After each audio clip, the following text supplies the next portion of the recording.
chapitre 25. Jioni leo tunataka kusoma Biblia zetu katika Mathayo 25. Le verset 14 à 30. 14 hadi 13. Une assez longue lecture. Usomi mrefu. Je le ferai seul. Nitaisoma mwenyewe. Matthieu 25, 14 à 30. Mathayo 25 mstari wa 14 hadi 13. Je lis au nom de Jésus. Asoma katika jina la Yesu. Il en sera comme d'un homme qui, partant pour un voyage, appela ses serviteurs et leur remit ses biens. Il donna donc 5 talents à l'un, 2 à l'autre et 1 au troisième, à chacun selon sa capacité, et il partit. Aussitôt, celui qui avait reçu les 5 talents s'en alla, les fit valoir et gagna 5 autres talents. De même, celui qui avait reçu les 2 talents en gagna 2 autres. Celui qui n'en avait reçu qu'un alla faire un creux dans la terre et cacha l'argent de son maître. Longtemps après, le maître de ses serviteurs revint et leur fit rendre compte. Celui qui avait reçu 5 talents s'approcha et apporta 5 autres talents et dit: Seigneur, tu m'as remis 5 talents, voici j'en ai gagné 5 autres. Son maître lui dit: c'est bien, bon et fidèle serviteur, tu as été fidèle en peu de choses, je te confierai beaucoup, entre dans la joie de ton maître. Celui qui avait reçu les 2 talents s'approcha aussi et dit: Seigneur, tu m'as remis 2 talents, voici j'en ai gagné 2 autres. Son maître lui dit: c'est bien, bon et fidèle serviteur, tu as été fidèle en peu de choses, je te confierai beaucoup, entre dans la joie de ton maître. Celui qui n'avait reçu qu'un talent s'approcha ensuite et il dit: Seigneur, je savais que tu es un homme dur, qui moissonne où tu n'as pas sémé et qui amasse où tu n'as pas vanné. J'ai eu peur et je suis allé cacher ton talent dans la terre. Voici, prends ce qui est à toi. Son maître lui répondit: Serviteur méchant et paresseux, tu savais que je moissonne où je n'ai pas sémé et que j'amasse où je n'ai pas vanné. Il te fallait donc remettre mon argent au banquier et à mon retour, j'aurai retiré ce qui est à moi avec un intérêt. Ôte-lui donc le talent et donnez-les à celui qui a les 10 talents. Car on donnera à celui qui a et il sera dans l'abondance. Mais à celui qui n'a pas, on ôtera même ce qu'il a. Et les serviteurs inutiles, jetez-les dans les ténèbres de dehors, où il y aura des pleurs et des grincements de dents. Amen. Que Dieu bénisse. Reprenons nos places de miracle. Que Dieu vous bénisse. Nous acclamons la parole. Alléluia. Amen. Ce soir, la 5e clé que je voudrais parler avec vous pour la multiplication. C'est la clé pour optimiser votre potentiel.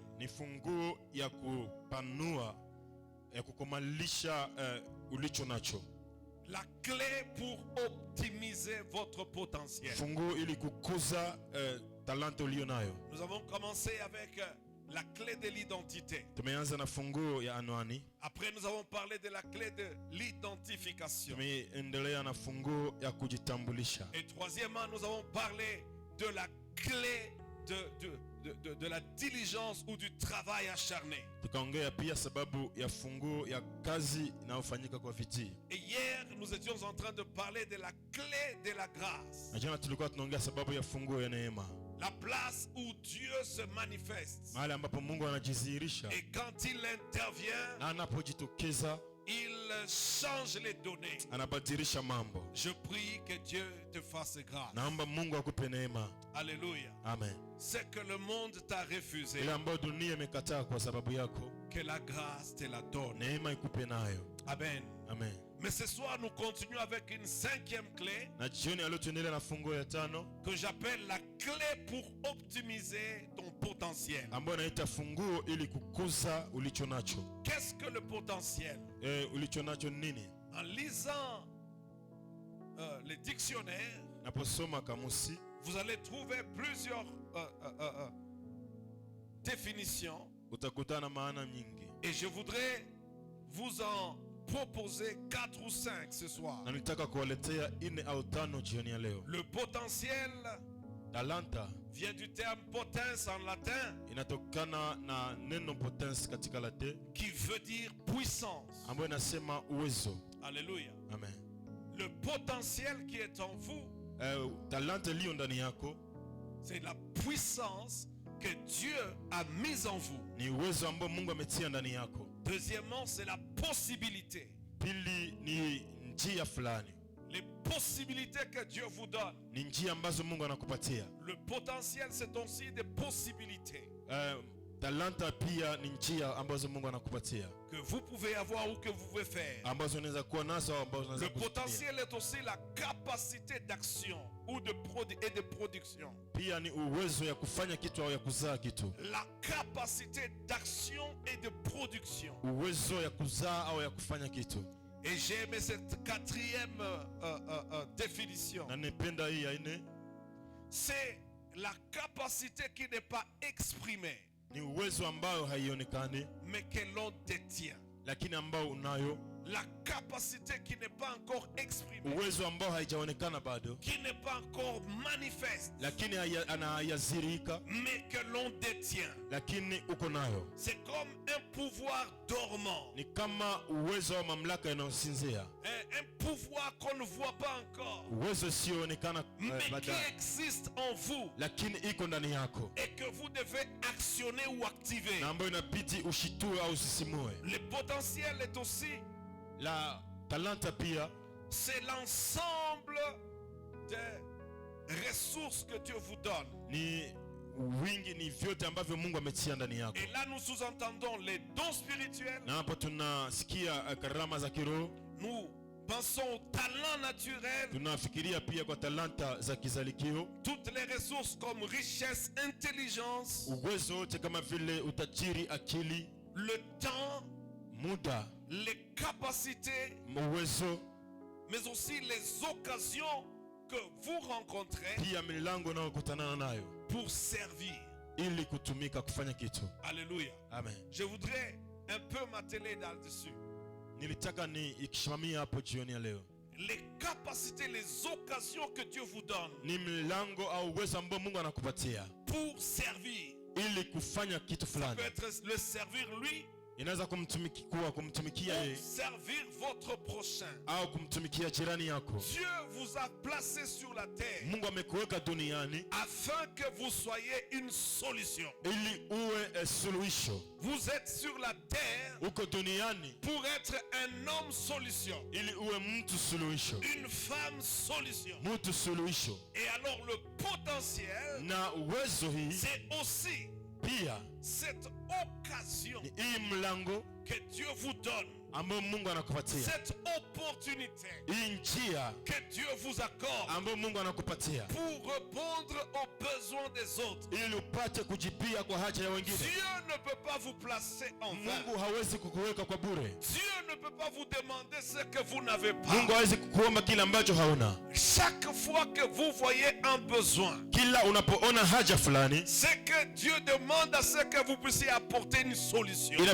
ina maana Mungu anaomba ulete suluhisho kwa haja Le hiyo. potentiel qui est en vous, Uwezo ambao uko ndani yako, c'est cette capacité de répondre aux besoins hii njia ya kujibia kwa hii haja pour que vous ameniez une solution. ili ulete suluhisho. Alléluia. Amen. L'histoire que nous venons de lire, Historia ambayo tumeisoma c'est l'histoire d'un homme. ni habari za mtu, Une parabole que Jésus-Christ a donnée ni mfano ambao Yesu aliipana pour nous instruire ili kutufunza au sujet des capacités kuhusu uwezo que Dieu a donné aux gens, ambao Mungu aliwapatia watu, au sujet des potentiels kuhusu talanta que Dieu a donné aux gens. ambazo Mungu amewapa watu. Et il a dit, Na akasema c'est comme un homme ni kama vile mtu qui est parti ambaye ameenda dans un voyage. kwenye safari, Mais avant d'aller dans ce na voyage, kabla kwenda katika safari il hii a appelé ses serviteurs. akawaita watumishi wake. À l'un, il a donné 5 talents. Mmoja akapatia talanta À 5, l'autre, il a donné 2.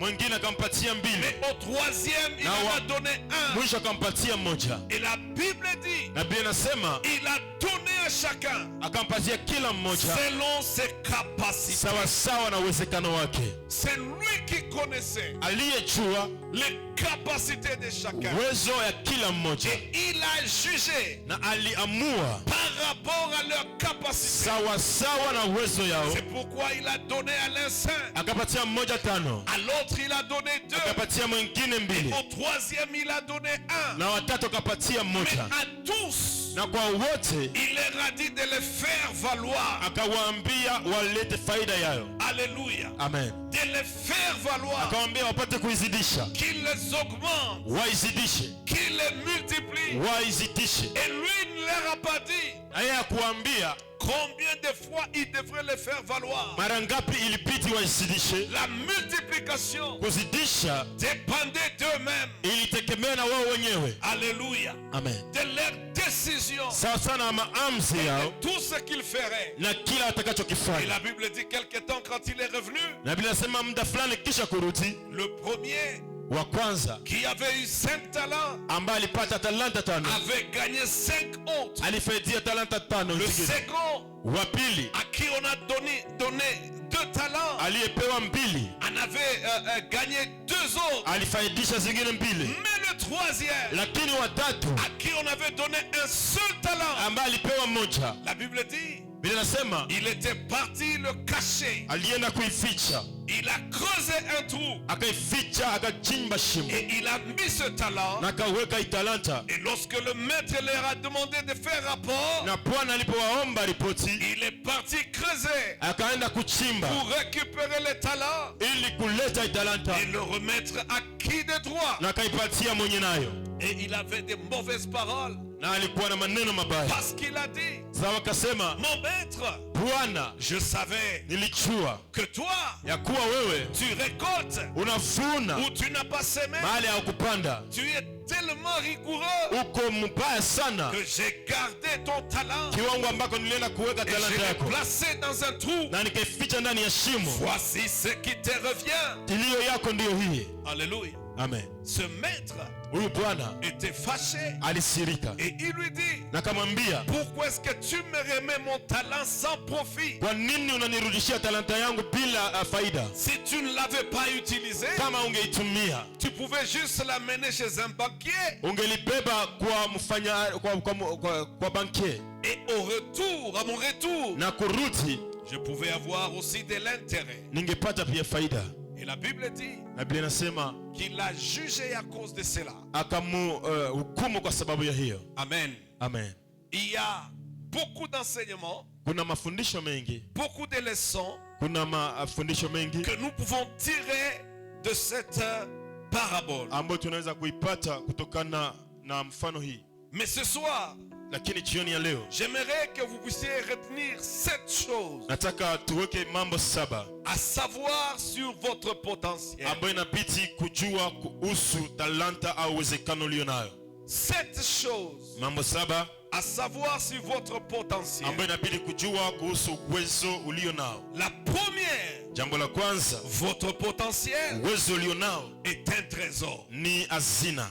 Alléluia. Amen. C'est comparable à de l'argent Ni kama vile pesa que Dieu vous donne, ambayo Mungu anakupatia que vous devez dépenser, utiliser ici sur la na terre. inabidi uitumie duniani. Comprenez, Tuelewe, Dieu n'a envoyé personne sur la terre vide. Mungu hakumtuma mtu duniani bure. Dieu a doté chacun de nous Mungu alipatia kila mmoja wetu des capacités, uwezo, des talents, alimpatia talanta, des dons de potentiel potentiel karama na mambo mengine qui pourrait l'aider, ambayo itamsaidia, que cet homme peut utiliser, cette femme peut utiliser, ambayo mtu anaweza kutumia afin que sa vie ili maisha yake puisse rayonner. ipate kuangaa. Alléluia. Amen. Tu n'as pas besoin Hauna haja de vouloir être comme l'autre. ya kutaka kuwa kama vile mtu mwingine. Dieu te connaît. Mungu anakujua, Et comme il te na connaît, vile anavyokujua il sait ce qu'il t'a donné. anajua alichokupa. Certains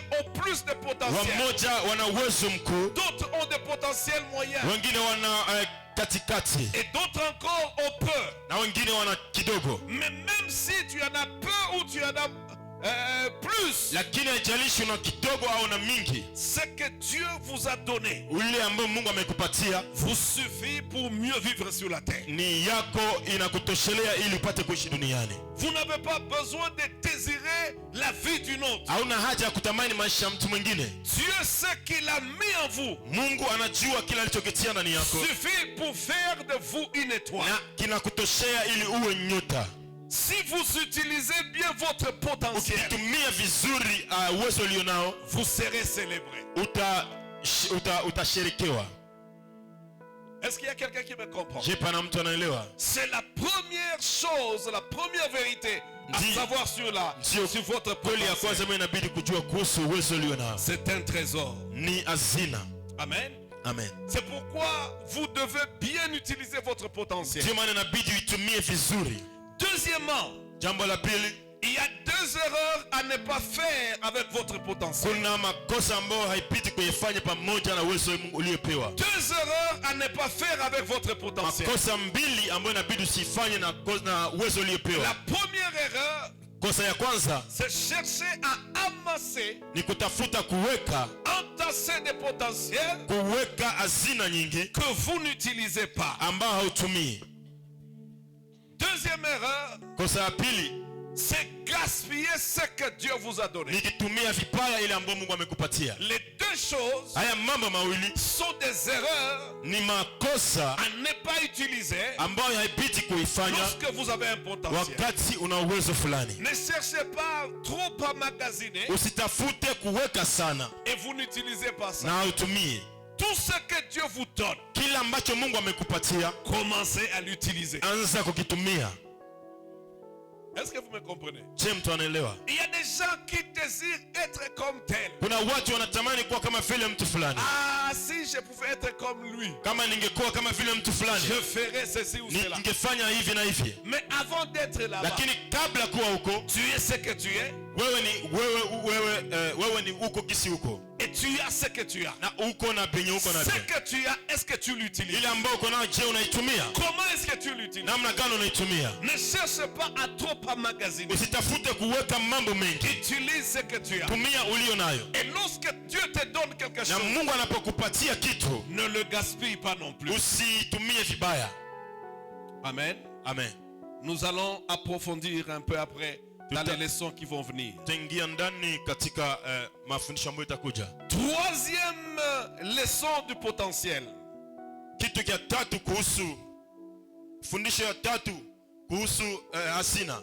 Vous devez utiliser votre potentiel de manière profitable. Inabidi utumie hazina uliyopewa kwa sababu ya faida. C'est-à-dire Ina maana d'une manière à ce que vous puissiez y faire sortir de bénéfices. inabidi uitumie kiwango ambacho ikufaidishe. Le Seigneur a dit Bwana alisema, à ses serviteurs, akaambia watumishi wao watumishi, faites-les valoir. mwende muifaidishe. Alléluia. Amen. Chaque potentiel que Dieu vous donne Kila uwezo Mungu anaokupa est un capital. ni mtai. Je répète, Narudilia, chaque potentiel que Dieu vous donne, kila uwezo Mungu anaokupa c'est un capital ni mtai que vous pouvez utiliser ambao unaweza kutumia et qui va transformer, changer votre na vie itakayobadilisha maisha yako et même celle des autres. na hata ya watu wengine. Alors, Sasa vous devez utiliser inabidi uitumie chaque potentiel que Dieu vous donne kila uwezo ulio nayo pour que ça donne du bénéfice. ili ipate kuzaa matunda, D'abord à ton Créateur, kwanza kwa Muumba wako, mais aussi à vous-même pili kwa wewe mwenyewe et aux autres ou à ceux-là qui sont tout autour de na vous. kwa wote ambao wako karibu yako. Alléluia. Amen. Comprenez, Tuelewe, le Seigneur Bwana a jugé ses serviteurs, amehukumu watu mtumishi, il a jugé ses serviteurs alihukumu hawa watumishi par rapport à l'utilisation de leur potentiel. sawa sawa na kisi walitumia hii uwezo Ou waliowapa, par rapport à comment ils ont fait valoir leur potentiel. au sawa sawa na kisi walifaidisha hizi hazina. Le premier et le deuxième Wa kwanza na wa pili ont été appelés des bons et fidèles serviteurs waliitwa watumishi wazuri na wema, parce qu'ils avaient fait valoir leur potentiel. sababu walifanya hii uwezo waliopewa ipate Et kuzaa. le troisième Lakini watatu a été jugé de méchant, aliitwa mtumishi mbaya, mais aussi paresseux. lakini pia mvivu, Et troisièmement, inutile. na tatu asiyefaa. Personne ne veut être jugé de méchant. Hakuna ambaye anaweza kutaka aitwe mtu mbaya au Est-ce que tu mwovu. veux même qu'on t'appelle méchant? Je, unaweza kupenda wakuite Même mwovu? celui qui est méchant, il aime qu'on dise qu'il est bon. Hata yule ambaye ni mbaya anataka wamwambie ni mzuri, wamseme wamwite mzuri, ni mzuri. Mais le Seigneur l'a appelé méchant. Lakini Bwana akamwita mbaya, Deux, il l'a appelé paresseux. pili akamwita mvivu. C'est-à-dire quelqu'un qui ne travaille pas assez, Ina maana mtu ambaye asiyetumika na bidii, qui ne sait pas faire valoir ce qu'il a. ambaye asiyefanya alicho nacho kisae. Vous savez, la Bible dit les paresseux. Najua Biblia inasema kwa mwovu, Les kwa paresseux. mvivu, Les paresseux, mvivu il tourne sur son lit anazunguruka, anageuka kwenye kitanda yake, et il n'a pas même pas la force de se lever du lit. na hana hata nguvu ya kulamuka kwenye kitanda. Le paresseux, Mvivu on lui donne la nourriture wanamupa chakula et lui n'a pas la force de prendre la nourriture et la mettre na dans. hana uwezo wa kutosha chakula kusani kutia mkinywa yake. Le paresseux, Mvivu il attend qu'on fasse tout pour lui. anangoya amfanyie kila kitu. Serviteur, Mtumishi méchant, mbaya, mais aussi lakini pia paresseux. mvivu, Parce qu'il n'a pas pu sababu hakuweza répondre kujibu à l'attente de son maître, sawa sawa na mapenzi ya de bwana wake, pouvoir donner des bénéfices. ya kupata kuzalisha alichokipewa. Paresseux, Mvivu, méchant, mbaya, et le maître l'appelle inutile. na Bwana anamuita asiyefaa. Ça ne vaut pas la peine Ina maana hana maana, de t'avoir dans l'entreprise ina maana hakuna maana ya kukuwa na wewe katika kazi si tu ne peux pas amener les bénéfices kama hauwezi kuzaa dans l'entreprise. katika kampuni. Ça ne vaut pas la peine de t'avoir. Hauna maana kuwa. Est-ce qu'il y a quelqu'un qui me comprend? Je, pana mtu anaelewa? Si tu ne peux pas amener des bénéfices Kama hauwezi kuleta faida pour Dieu kwa sababu ya Mungu dans ce monde, katika dunia hii, il va te poser la question. atakuuliza Pourquoi est-ce qu'il t'a créé? kwa sababu gani alikuumba. Qu'est-ce que tu lui amènes comme bénéfice? Unamzalia nini? Pourquoi est-ce que tu dois vivre Kwa sababu gani inabidi uishi et rester longtemps sur la terre na ubakie siku nyingi duniani si tu ne peux pas amener des bénéfices à ton kama Dieu? hauwezi kuleta matunda, Si tu ne peux pas amener les bénéfices dans l'église, kama hauwezi kuleta matunda kanisani, dans ton département, katika mahali dans unapotumika, ta commission, katika komision yako, pourquoi est-ce que tu es dans cette kwa département? nini uko katika hiyo departement? On t'appellera Watakuita bon, mzuri, fidèle mwaminifu, ou alors au méchant, mbaya, paresseux, mvivu inutile na asiyefaa, par rapport sawa sawa aux bénéfices na matunda que tu engendres. unayoyazaa. Amen. Amen. Amen. Amen. L'utilisation de votre potentiel Namna unavyotumia uwezo ulionao détermine votre valeur, inaonesha thamani yako, détermine votre qualité. inaonesha uwezo gisi ulivyo. On va t'appeler bon ou mauvais Watakuita mzuri au mbaya par rapport à comment vous utilisez votre potentiel. sawa sawa na vile unavyotumia uwezo ulionao. Tout ce que Dieu vous donne, Kila Mungu anachokupa vous devez l'utiliser inabidi uitumie et vous devez le faire na valoir. inabidi uizalishe. Il faut que Dieu trouve le profit dans cela. Inabidi Mungu apate faida ndani yake, Et si Dieu ne trouve pas le profit, na Mungu asipopata faida, vous êtes méchant. wewe ni mbaya. Si Dieu ne trouve pas de profit, Bwana asipopata faida, vous êtes paresseux. wewe ni mvivu. Si Dieu ne trouve pas de profit, Bwana asipopata faida, vous êtes inutile. wewe hauna maana. Je prie que vous ne soyez pas inutile. Naomba Mungu usikose, usiwe Parce mtu que ambaye ce hana qui maana. est inutile Sababu kitu ambacho hakina maana sera coupé kitakatwa et jeté dans le feu. na kitatupwa ndani ya moto. La meilleure façon, Maana jinsi vizuri c'est d'être utile. ni kuwa mtu ambaye ana maana, Travaillez, ni kutumika, multipliez votre potentiel, kuzidisha uwezo ulionao, donnez beaucoup de profit à votre Dieu, kupana kutoa faida nyingi kwa Mungu wako, qu'il trouve raison de vous garder sur la terre ili awe na sababu ya kukuweka duniani et qu'il soit content de vous. na afurahie kukuweka duniani, Et il vous jugera bon et fidèle. na atakuita mtumishi mzuri na mwaminifu. Bon et fidèle serviteur. Mtumishi mzuri na mwaminifu. Un bon et fidèle serviteur Mtumishi mzuri na mwaminifu produit beaucoup de bénéfices. anazaa matunda mengi. Ma question ce soir, Swali yangu jioni ya leo, quels sont les bénéfices que vous apportez à votre Dieu? una faida gani mbele za Mungu? Quatrième vérité Kweli ya ine ou leçon sur les potentiels, au funzo kuhusu uwezo. votre destinée dans l'éternité Ujio wako katika umilele dépend aussi de l'utilisation de votre potentiel. inategemea na vile unavyotumia uwezo ulionao. Bien-aimé, Mpendwa, il a dit à ces deux qui avaient bien travaillé, nakwambia hao wawili walivyotumika vizuri, entrez dans la joie de votre maître. ingieni katika raha ya Bwana wenu. Mais à cet autre Na huyu mwingine qui n'a pas travaillé, ambaye hakutumika, qui n'a pas augmenté, ambaye hakuzidisha, qui n'a pas multiplié ambaye hakuzidisha, et qui l'a appelé na ambaye aliita méchant, mtumishi mwovu, paresseux,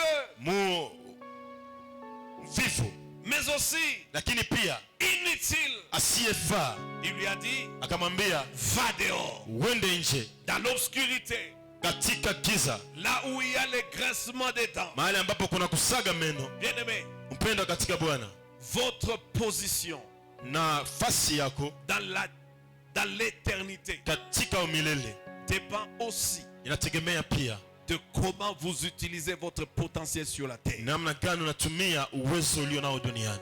Dans l'éternité, Katika umilele il y a deux places. kuna nafasi mbili, C'est soit en enfer, ni kuzimu soit au ciel. au mbinguni, Soit en enfer, jehanamu soit au ciel. au mbinguni. Mais pour y arriver, Ili kufika huko, en enfer ou au ciel, kuzimu au duniani au cela mbinguni, dépend aussi de comment vous utilisez votre potentiel. inategemea na vile unavyotumia uwezo ulio nao. Il y a des gens, Kuna watu au lieu d'utiliser leur potentiel pour Dieu, liko watumie hazina walio na ne sababu ya l'ont Mungu, pas utilisé. hawakuitumia Et ils l'ont utilisé mal. na wakaitumia vibaya. Dieu ne peut pas vous mettre à ses côtés Mungu hawezi kutia karibu naye alors que vous n'avez pas utilisé ce que Dieu vous a donné. wakati ya kutumia ile ambayo Mungu alikupa. Amen. Amen. Je disais Nilikuwa nasema que le potentiel ya kuwa uwezo est un capital. ni mtai. Dieu ne sera pas content Mungu hatafurahi de quelqu'un qui l'a mis, qui l'a fait tomber en faillite. na mtu ambaye alimuhombesha.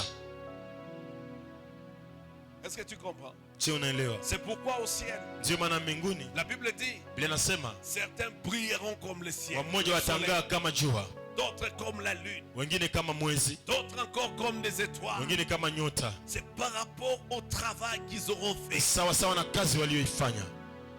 Au ciel, nous ne serons pas les mêmes. Mbinguni hatutakuwa sawa. C'est par rapport au travail Ni sawa sawa na kazi et aux bénéfices que nous aurons donnés à Dieu. na faida ambayo tutakuwa tulimpatia Mungu. Pendant que d'autres vont entrer en enfer Wakati wamoja wataingia kuzimu parce qu'ils n'ont rien fait d'important pour Dieu. sababu wao kufanya kitu kia thamani kwa Mungu, Et kwa sababu ya ceux-là Mungu. qui ont donné des bénéfices, Na wale waliotoa faida ils gagneront une place auprès de Dieu. watapata faida mbele za Mungu. C'est pourquoi le roi a dit, Ndio maana mfalme akasema, bon et fidèle serviteur, mzuri na mwaminifu mtumishi, entre dans la joie de ton maître. ingia katika furaha ya Bwana wako. L'utilisation de votre potentiel Namna unavyotumia uwezo ulionao détermine votre position dans l'éternité. inaamua nafasi yako katika umilele. Alléluia. Amen.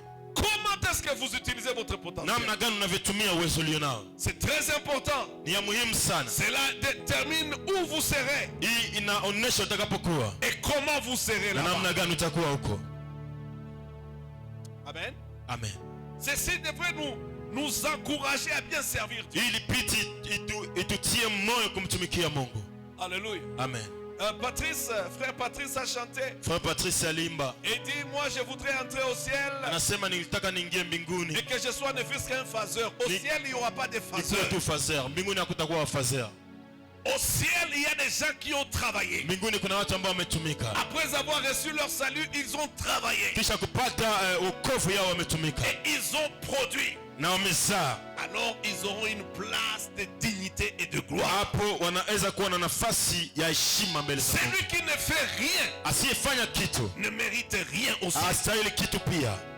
C'est pourquoi les couronnes que nous aurons Ndio maana taji tutakazokuwa nazo dépendent du travail que nous aurons fait pour Dieu. itategemea na kazi ambayo tutakuwa tumemfanyia En Mungu, d'autres termes, du bénéfice que nous aurons donné à Dieu. na kwa maneno mengine inategemea na faida ambayo tutakuwa tumemletea Mungu. Quelles sont les capacités que Dieu vous a données? Ni uwezo gani Mungu amekupatia, Comment est-ce que vous les utilisez? namna gani unavyoitumia, Et quel est le bénéfice que Dieu tire de cela? na faida gani Mungu anaipata kupitia. Cela déterminera votre place dans Hii l'éternité. itaonesha nafasi yao katika umilele. Cinquième leçon du potentiel. Funzo ya tano ya uwezo. Notre potentiel Uwezo tulio nao est une solution ni suluhisho aux problèmes des autres. kwa tatizo za wengine. Notre potentiel Uwezo tulio nao est une solution aux problèmes des autres. ndiyo suluhisho kwa tatizo za watu wengine. Ne pas l'utiliser, Usipoitumia c'est détruire la destinée des autres. ni kuharibisha ujio ya wengine. Bien-aimé dans le Seigneur, Penda katika Bwana. Joseph, Yusufu c'était un rêveur, alikuwa mtu anayeota ndoto, mais il avait aussi la capacité lakini pia alikuwa na uwezo de pouvoir donner, interpréter les sons. ya kutafsiri ndoto. Alléluia. Amen. Et un jour, Siku moja Pharaon a rêvé, Farao akalota alors que lui, il était en prison. wakati yeye alikuwa katika gereza, Et personne ne pouvait donner l'interprétation de na ces sons. hakuna yote ambaye aliweza kuleta mafafanuo ya ndoto hii. Et quelqu'un, Mtu mmoja, un serviteur du Pharaon, mtumishi wa Farao, s'est rappelé qu'il était aussi prisonnier. akakumbuka kama pia naye alikuwa mfungwa. Et un jour, Na siku mmoja Joseph Yusufu a interprété son son. akatafsiri ndoto yake. Alléluia. Amen. Lorsqu'il s'est rappelé Alipokumbuka et qu'il a vu que Pharaon akaona kama Farao ne pouvait pas donner, ne pouvait pas être tranquille à cause de son son qui n'avait pas d'interprétation. hangetulia sababu ya ndoto yake ambayo haikukuwa na tafsiri. Et cet homme a dit Huyu mtu à akasema, Pharaon, il y a quelqu'un. kamwambia Farao, pana mtu Il est en prison, iko ndani ya gereza, mais il peut vous donner l'interprétation de votre son. lakini anaweza kukupatia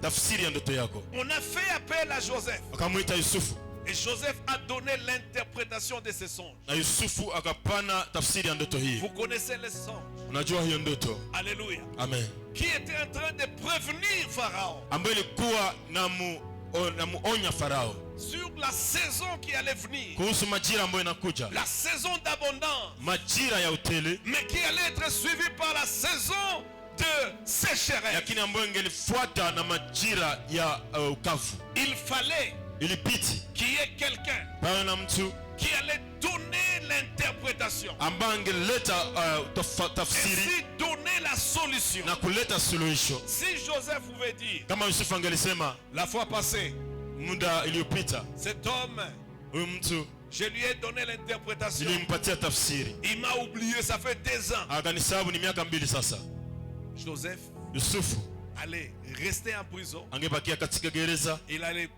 finir ou mourir de faim, angekufa na njala. mais pas seulement lui, Lakini si yeye mwenyewe, toute l'Égypte aussi allait en souffrir, Misri yote ingelisumbuka. pas seulement l'Égypte, Haiko Misri tu, même sa famille hata jamaa yake allait en souffrir, ingesumbuka na hii, et d'autres nations na taifa qui zingine avaient profité ambao walifaitia de ce que en Égypte, on avait gardé beaucoup de biens, na kwa sababu Misri waliweka mambo mengi, vitu vingi, alors ils ont profité de cela. nao walifaitia. Bien-aimé, Mpenda, ce que Dieu vous donne comme potentiel ile ambayo Mungu anakupatia kama vile uwezo est une solution pour d'autres. ni suluhisho kwa watu wengine. Si vous ne l'utilisez pas, Kama uitumie, vous sacrifiez les autres. uwa wengine. C'est ce que Jonas a voulu faire. Ndio Yona alitaka kufanya. Dieu lui dit, Mungu anamwambia, va à Ninive wende Ninawi, pour que tu leur prêches l'évangile wahubiri injili et que les gens se convertissent. na watu wapate kuokoka. Jonas dit non. Yona akasema hapana, Il refuse d'aller à Ninive. siende Ninawi. Il paye son argent Analipa pesa zake pour aller ailleurs. ili aende nafasi nyingine. Et lorsqu'il est parti ailleurs, Alipoenda nafasi nyingine, Dieu a envoyé un poisson. Mungu akatuma samaki Après tous les troubles qu'il y a eu, kisha zoruba yote iliyokuwa pour le prendre, ili kumshika, afin de les ramener sur cette voie. ili kumrudisha kwenye njia, Parce que Dieu n'aime pas la mort des gens. sababu Mungu hapenzi mauti ya watu. Je ne sais pas s'il y a quelqu'un qui comprend. Sio kama pana mtu anaelewa. Le potentiel que Dieu vous donne Uwezo Mungu aliyokupa est une solution ni suluhisho pour plusieurs. kwa sababu ya watu wengi. La capacité que Dieu vous donne, Uwezo Mungu anakupa c'est une solution ni suluhisho pour plusieurs. kwa sababu ya watu wengi. Alléluia. Amen. Lorsque Dieu a permis à ce que Esther devienne reine, Mungu aliporuhusu Esther ageuke mamikazi, un jour il y a eu un problème. siku moja kukakuwa tatizo, Et Esther était tranquille dans son palais. na Esther alikuwa anatulia katika nyumba yake, Et elle ne savait pas na hakujua qu'il y avait déjà ya kama kulikuwa tayari une loi pour tuer tous les juifs. sheria ya kuwa Wayahudi wote, Et elle aussi, elle était juive. na yeye pia alikuwa Myahudi. Même si son identité n'était pas connue, Hata kama anwani yake ilikuwa inajulikana, elle allait aussi être attrapée. naye pia angelikamatwa, Et si elle était préservée, naye pia kama angelichungwa, alors les autres, wengine wote, tous les juifs, kila Myahudi allaient être exterminés angemalizika si Esther n'avait pas intervenu. kama Esther hangelijitokeza. Votre potentiel, Uwezo ulio nayo, peut-être aussi la position que Dieu vous donne. hata nafasi ambayo Mungu anakupatia. Alléluia. Amen. Il y a des places où vous accédez. Kuna nafasi ambazo unafikia, C'est un potentiel, c'est une occasion que Dieu vous donne, une opportunité ni mlango ambao Mungu anakupatia pour donner des solutions aux gens. ili kuleta suluhisho kwa watu wengine. Malheureusement, la plupart des gens, Ole watu wengi lorsqu'ils occupent une certaine position, wanapokuwa kwa nafasi fulani, ils utilisent mal cette position wanaitumia vibaya hii nafasi pour écraser d'autres, ili kuwaangamiza pour wengine, maltraiter d'autres, ili kuwatesa wengine, pour les faire souffrir. ili kuwasumbua. Non, Hapana, votre potentiel uwezo ulio nao doit être une solution. inabidi uwe suluhisho. Si les gens comprenaient cela, Kama watu wangelewa hii, les politiciens wa politiciens n'allaient pas chercher à ce qu'on les transporte sur les tipoi. hawangelitafuta wabebe na watu kuvipoi, Ils allaient plutôt donner la solution aux gens wangeleta suluhisho kwa watu, et des solutions durables. suluhisho ambayo itadumu. On ne doit pas faire marcher les gens. Haipiti kufanya watu waishi, On ne doit pas faire souffrir les gens hatupashe kusumbua watu parce que vous avez une certaine position. sababu na nafasi fulani. Non, votre position Nafasi yako est une opportunité ni nafasi, ni njia pour faire du bien aux gens. ili kufanyia watu wema. Est-ce qu'il y a quelqu'un qui me comprend? Je pana mtu anaelewa? Je demande, est-ce qu'il y a quelqu'un qui me Nauliza, comprend? pana mtu kuna nielewa? Vous êtes un homme solution. Wewe ni mtu suluhisho. Vous êtes une femme solution. Wewe ni mtu mwanamke ambaye inabidi Dans kuwa suluhisho votre famille, katika jamaa yako, dans votre église, katika kanisa lako, partout où vous êtes, kila unapokuwa, Dieu vous donne le potentiel Mungu anakupa uwezo pour alors donner solution. ili uwe suluhisho. Si dans votre famille, Kama katika jamaa yako les gens n'ont pas assez de moyens watu hawana pesa nyingi et que Dieu a choisi na Mungu amechagua de vous bénir, vous, akubariki wewe, ne commencez pas à dire, usianze kusema si moi je n'existais pas, kama mimi singelikuwa vous serez comment? nyinyi mngekuwa. Non, Dieu Hapana, Mungu a a choisi amechagua de nous bénir atubariki au travers de vous. kukupitia wewe. Oh, je vais le dire autrement. Nataka kusema namna gani? Dieu peut répondre à la prière de 100 personnes Mungu anaweza kujibia maombi ya watu 100 au travers de la prière d'une personne. kupitia maombi ya mtu mmoja. Il vous bénit vous Anakubariki wewe et vous pensez que c'est vous na unazania ni wewe ou c'est pour vous seul. au ni kwa sababu yako mwenyewe. Non, Hapana, Dieu vous bénit Mungu anakubariki pour que d'autres ili wengine puissent aussi en profiter. waifaitie. Ainsi la prière, Na maombi yao, la prière de 99 personnes ombi ya watu 99 sont exaucées, inajibiwa, ou les prières de 99 personnes au maombi ya watu 99 sont exaucées inajibiwa dans la prière d'une personne. kwa sababu ya kukupitia maombi ya mtu mmoja. Ah, même la façon de vous dire, de répondre amen me montre que vous ne voulez pas ça. Hata hali yako ya kujibia amen inaonyesha kama hutaki hiyo. Ne soyez pas si égoïste. Usiwe mtu wa kujipendelea sana. Alléluia. Amen. Recevez pour donner. Pokea ili upane. Recevez pour aider. Pokea ili usaidie. Si vous êtes béni, Kama unabarikiwa, Dieu vous bénit pour bénir. Mungu anakubariki ili ubariki. C'est ainsi Ni alama que votre potentiel sera augmenté. ndivyo vile uwezo wako utazidishwa. C'est ainsi Ndivyo que vous valorisez votre potentiel. unapatia thamani uwezo ulio nao. C'est ainsi Ndivyo que vous donnerez raison à Dieu de vous garder sur la terre et de vous bénir encore. utampatia Mungu sababu ya kukubariki na kuchunga duniani. Mais si vous n'êtes pas solution, Lakini kama hauko suluhisho, pourquoi est-ce que vous allez rester sur la terre? namna kwa sababu gani utabakia duniani? Est-ce qu'il y a quelqu'un qui veut que Dieu le bénisse? Je pana mtu anataka Mungu ambariki, Mais que Dieu aussi vous donne la capacité na pia Mungu akupe uwezo de voir les besoins autour de vous. ya kuona haja iliyo kando kando yako. Alléluia. Amen. Sixième leçon du potentiel. Funzo la tatu, Sixième. la sita.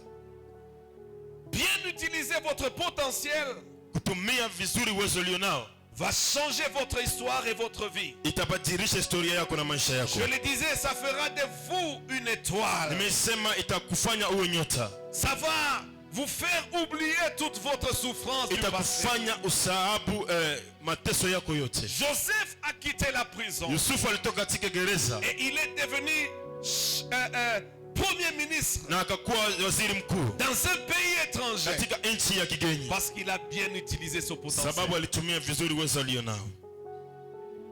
Alléluia. Amen. Alléluia. Amen. Alléluia. Amen. Vous pouvez sauver des multitudes. Unaweza kuokoa maelfu.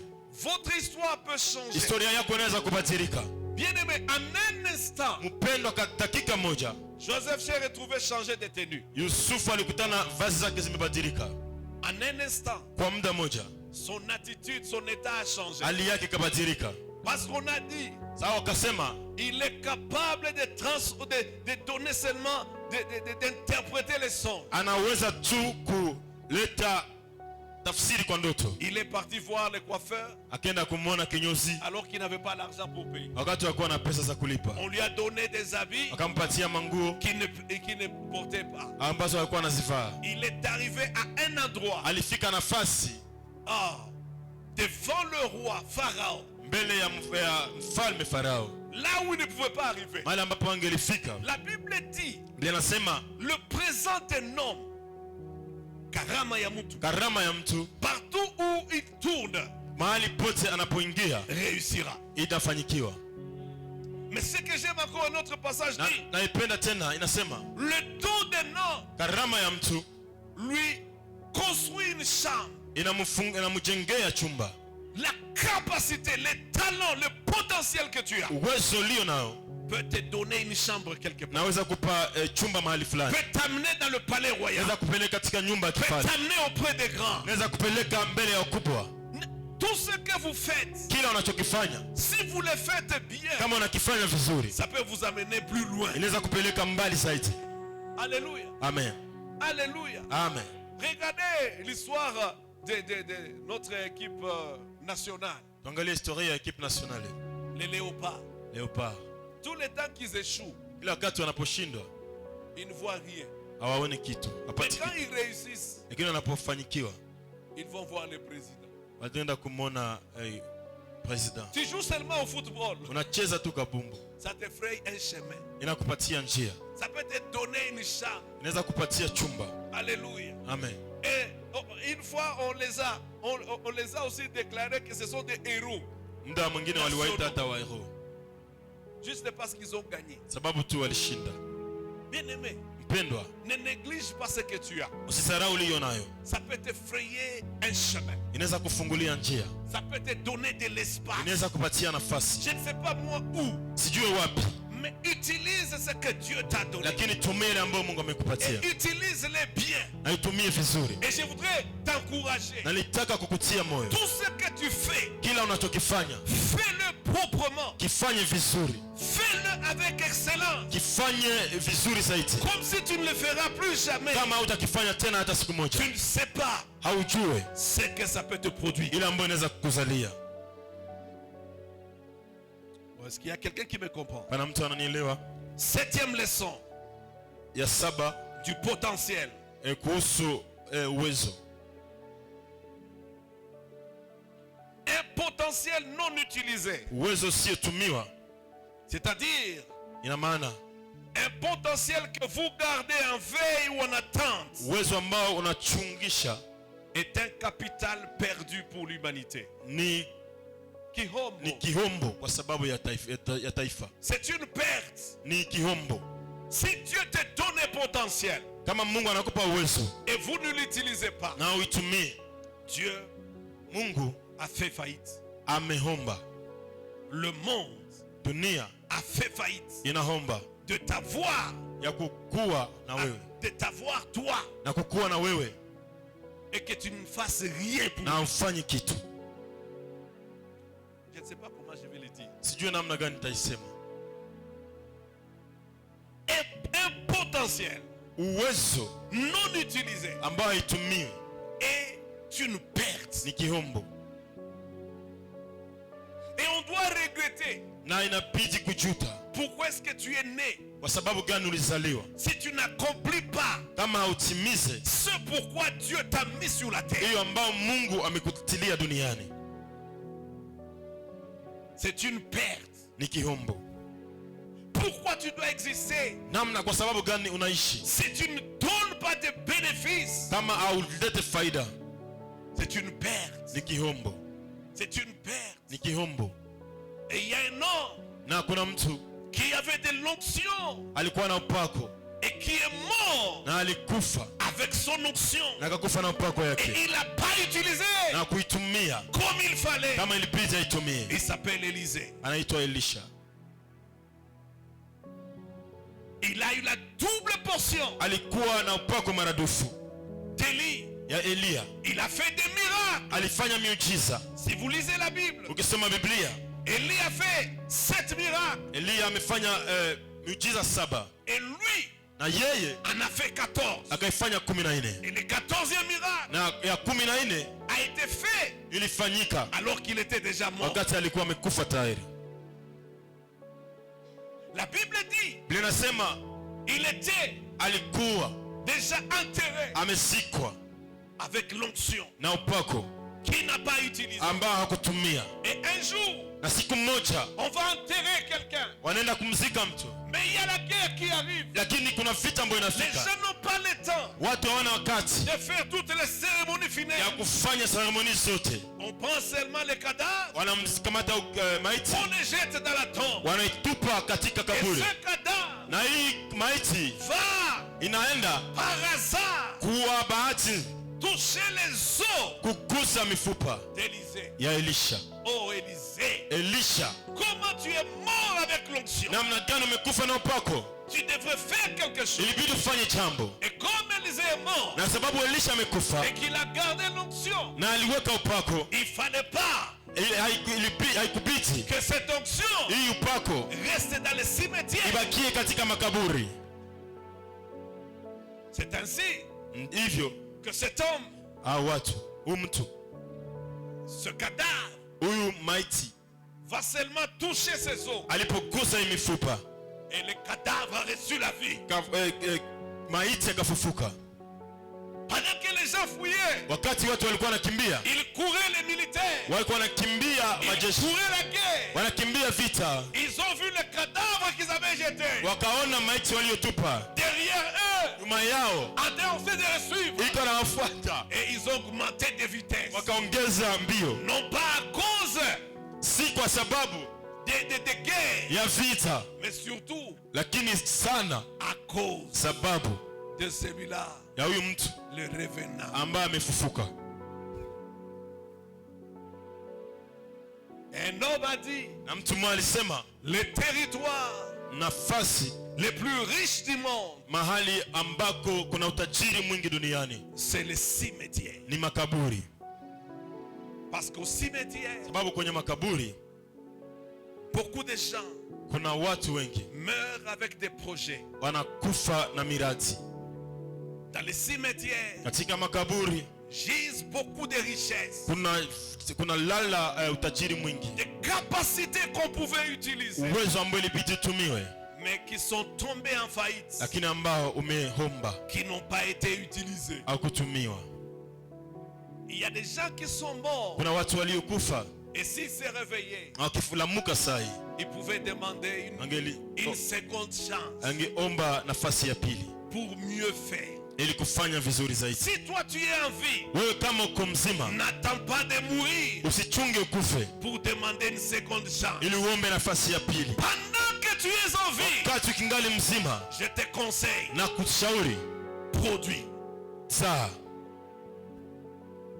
Pendant que tu es en vie, Wakati ukingali naishi, je te conseille, na kushauri produis. toa matunda, Donne des bénéfices. leta faida. Si tu donnes des bénéfices, Ukitoa faida, c'est comme cela ni hivyo que ton potentiel uwezo ulio nao aura beaucoup de crédit utakuwa na nafasi nyingi, et Dieu te na Mungu bénira. atakubariki.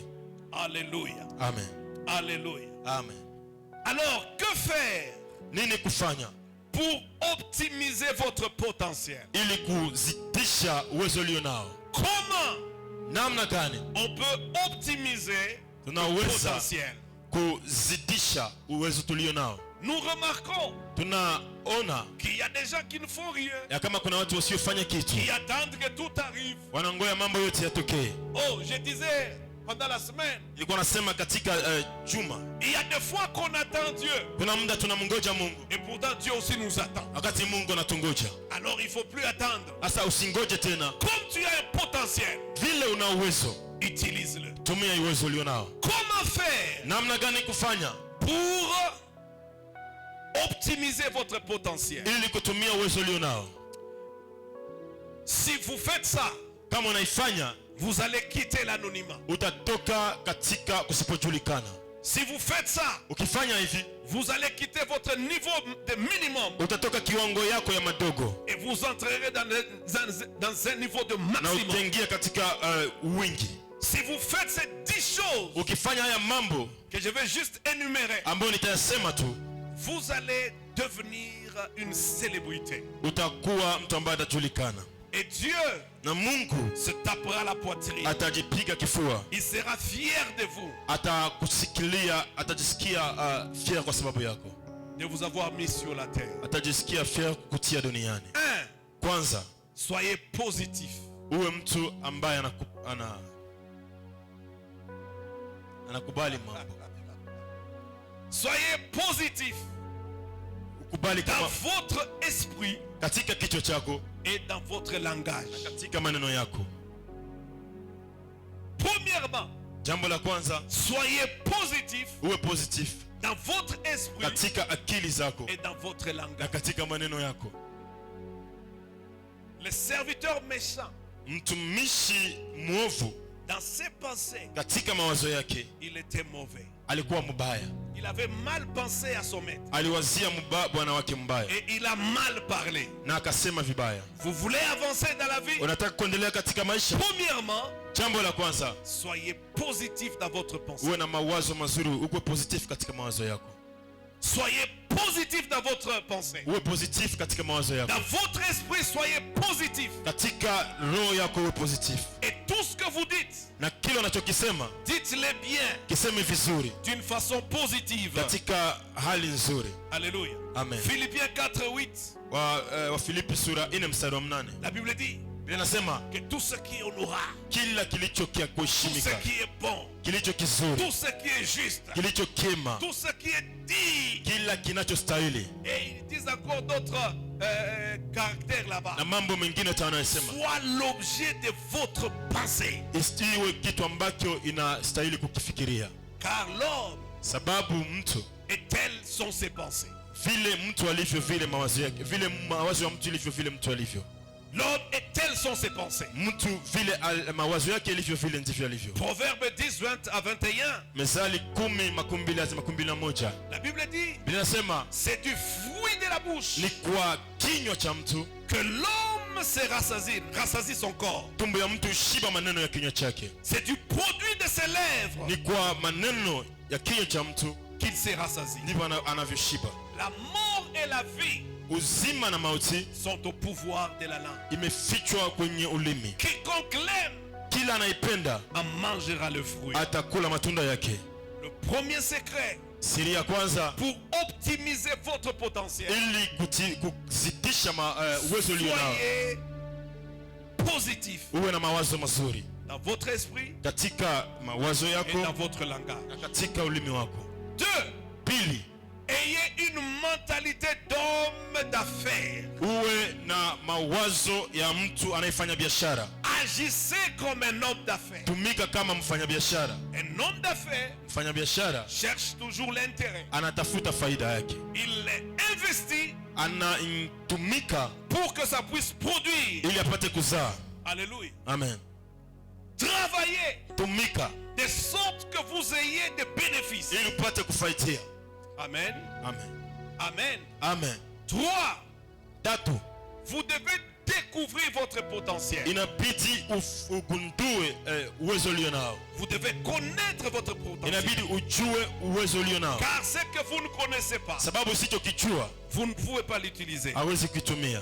4. 4, Détectez les besoins tout autour de vous. inabidi kujua haja iliyo kando kando yako, Et si vous connaissez les besoins, na unapojua haja, voyez dans la mesure du possible, tazama namna gani vous pouvez répondre à ces besoins. unaweza jibu kwa hiyo haja. Vous verrez Dieu faire des grandes choses dans votre Utaona vie. Mungu akifanya mambo makubwa katika maisha yako. 5.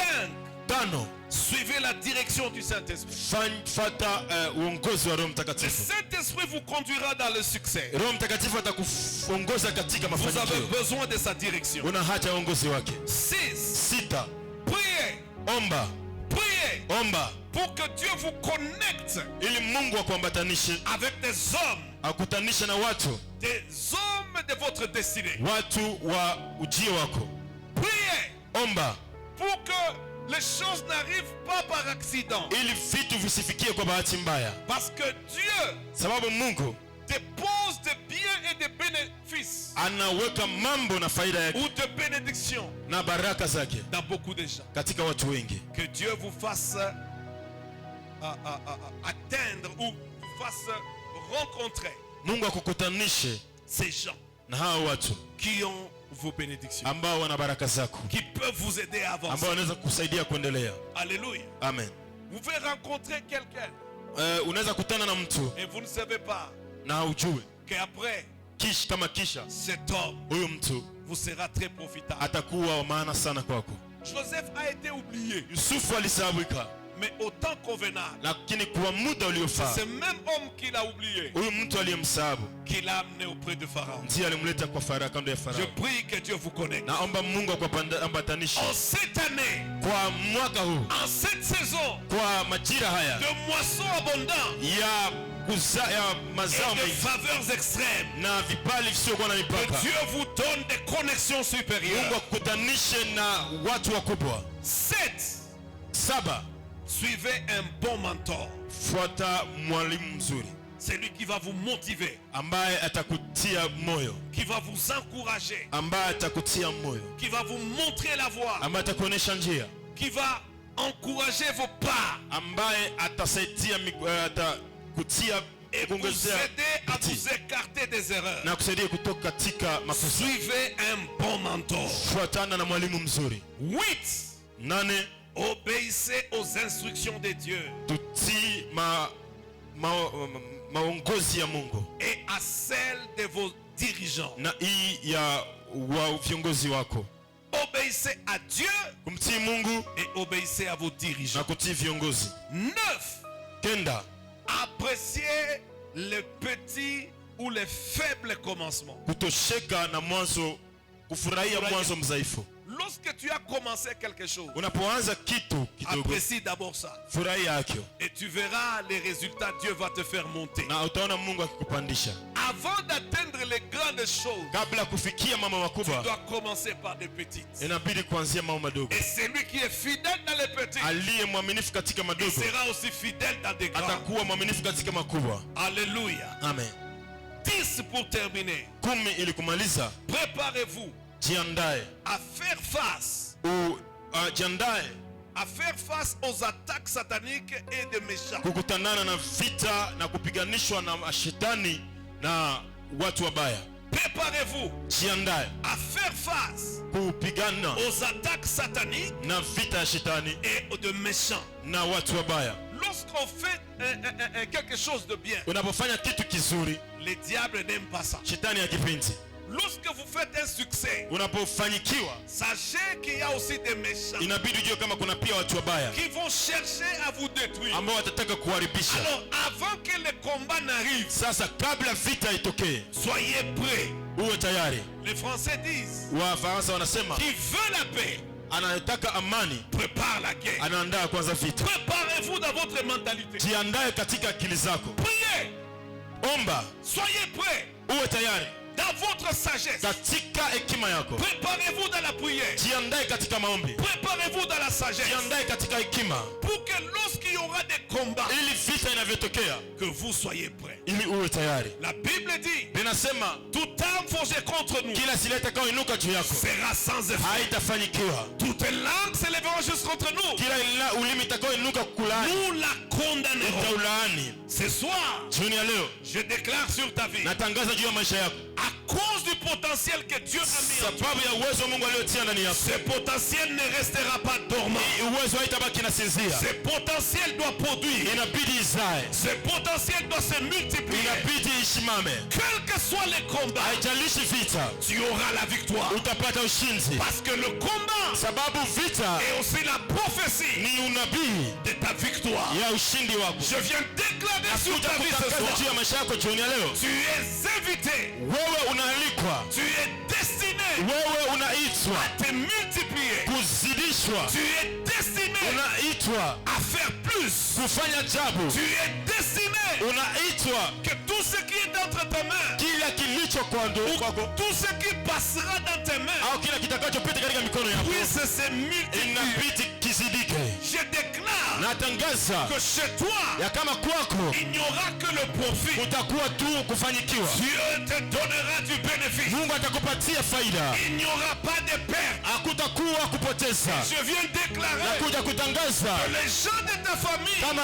watu wa jamaa yako ne vont pas regretter hawatajuta de t'avoir kukuwa na wewe dans leur famille. katika jamaa hii. Le gens de l'église watu wa kanisa ne vont pas regretter hawatajuta de t'avoir eu dans l'église. kukuwa nao katika kanisa, parce que tu es un homme. sababu wewe ni mtu Solution. ambaye ni suluhisho. Tu es une femme. Wewe ni mwanamke Solution. ambaye ni suluhisho. Ce que Dieu kile ambacho Mungu a déposé en vous alichokisia ndani yako suffit kinatosha pour faire de votre vie meilleure. ili maisha yako iwe vizuri Je zaidi. déclare que Dieu vous bénisse. Natangaza Mungu anakubariki. Je dis que Dieu vous bénisse. Nasema Mungu anakubariki. Je dis que Dieu vous Nasema bénisse. Mungu anakubariki. Que Dieu vous multiplie. Akuzidishe. Que Dieu vous rende capable Akupandishe zaidi. de dominer, Utawale, de régner, kuurithi, de vaincre, utishinde, de vaincre ushinde tout ce qui viendra vers vous. kila kitakachokuja kwako. Rien ne vous fera face. Hakuna kitakachosimama mbele yako. Tout ce que Dieu permettra dans votre vie yote Mungu atakayoruhusu katika maisha yako sera votre marche-pied. itakuwa kifinyagio yako. Tout combat qui viendra contre Kila vous vita itakachokuja ya maisha yako Ça sera pour vous élever. itakuwa kukuinua. Je déclare que vous ne tomberez pas. Natangaza hautaanguka. Je déclare que vous ne serez pas écrasé. Natangaza hautafunyagwa. Je déclare que vous ne serez pas une perte. Natangaza hautakuwa kiombo. Je déclare que vous ne serez pas sujet de deuil. Natangaza hautakuwa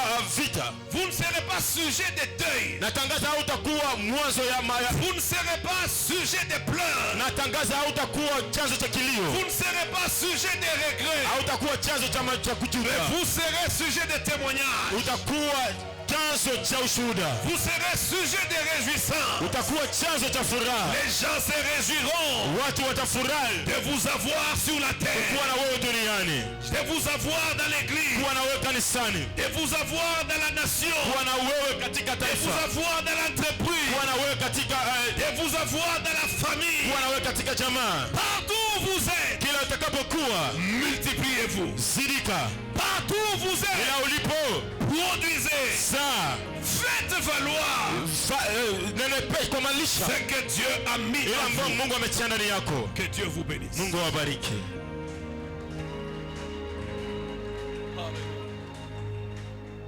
Père, je bénis cette parole Baba, nabariki neno hili, et je bénis ton peuple. nabariki taifa lako. Je déclare la grâce, Natangaza neema, la grâce de réussir, neema ya kufanikiwa, la grâce de prospérer, neema ya kuendelea, la grâce d'avancer, neema ya la kuendelea, grâce de se multiplier, ya kuzidika, la grâce de faire plus, ya kufanya zaidi, la grâce de succès neema ya mafanikio, à cause du potentiel sababu ya uwezo que tu as mis uliotia dans cet homme, dans cette femme, katika mwanamke na mwanaume dans huyu, ce jeune homme, dans cette jeune katika fille. kijana huyu na katika binti Je huyu. déclare Atangaza qu'il avancera, ataendelea, qu'il prospérera. atafanikiwa. Je déclare Natangaza une nouvelle saison. majira mapya. Je déclare Natangaza l'avancement et la prospérité. kufanikiwa na kuendelea. Seigneur, fais-le. Bwana ifanye, Seigneur, fais-le. Bwana ifanye Dans le nom de Jésus. katika jina la Yesu, Dans le nom de Jésus. katika jina la Yesu. Que ta vie soit meilleure. Maisha yako yawe mizuri Que zaidi, ta vie soit couronnée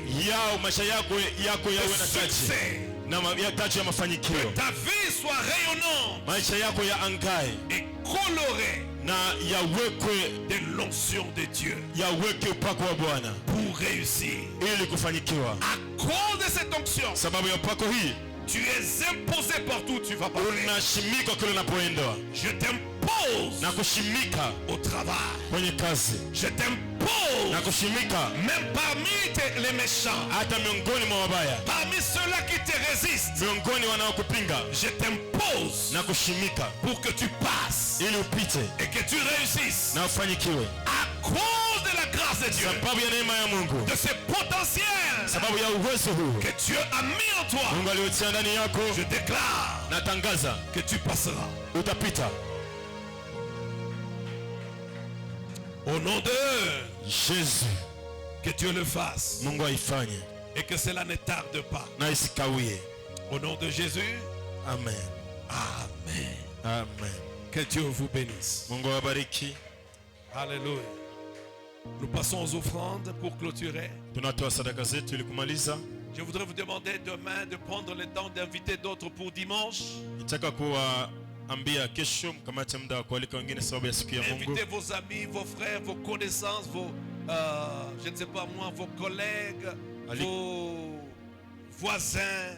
Alika rafiki, ndugu, jirani na wengine Pour les wote dimanches, pour les cultes des dimanches. sababu ya ibada ya siku ya Mungu. Et les cultes des dimanches, Ibada ya siku ya Mungu nous le commençons à 8 heures. tunaanza saa 2. Ne venez pas en retard. Usikuje nyuma. Honorez Dieu Mheshimu Mungu en venant à temps à l'église. kwa kukuja kwa wakati kanisani. Alléluia. Amen. Invitez d'autres personnes. Alika watu Et wengine les serviteurs de Dieu, nous nous rencontrons à 7h30 na watumishi wa Mungu tunakutanana saa 1:30 pour l'intercession. kwa sababu ya maombi.